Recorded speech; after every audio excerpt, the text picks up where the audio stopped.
So it's been 78 years since the end of the Second World War, when the Soviet spearheads went into Berlin and captured the city, and the city was under Soviet control for over 40 years.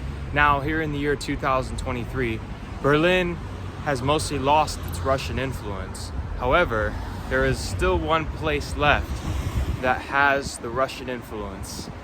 And I'm talking about a little store behind me right there. Let's go check it out.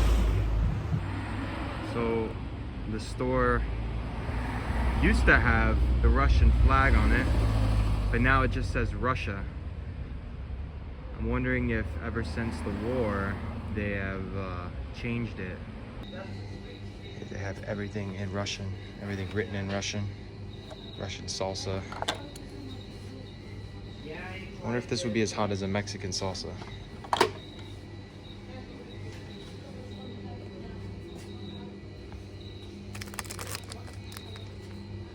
Russian dessert. These are actually quite good.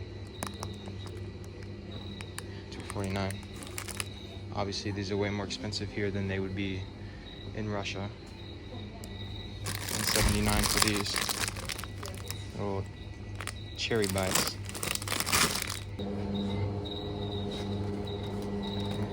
Strawberry shortcake.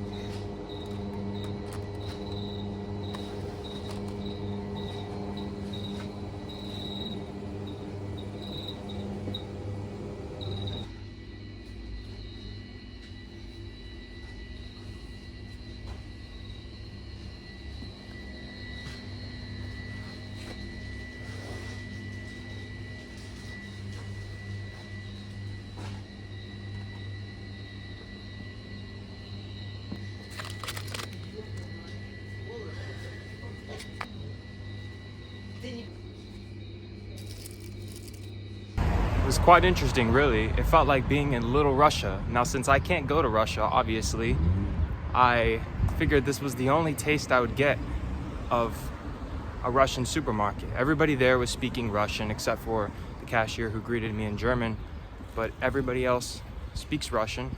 They're ethnically Russian.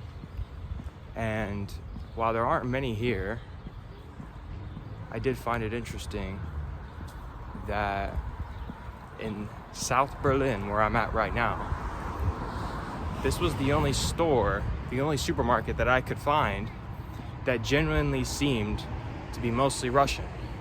The other ones were quite large, and some of them were closed recently. I wonder if there were once Germans that went to Russian supermarkets, but because of the war, they don't go there anymore. But anyways, I found that to be interesting. It's very small. There's not really much going on in there, but if you want a little taste of Russia in Berlin, check out Russia Supermarket.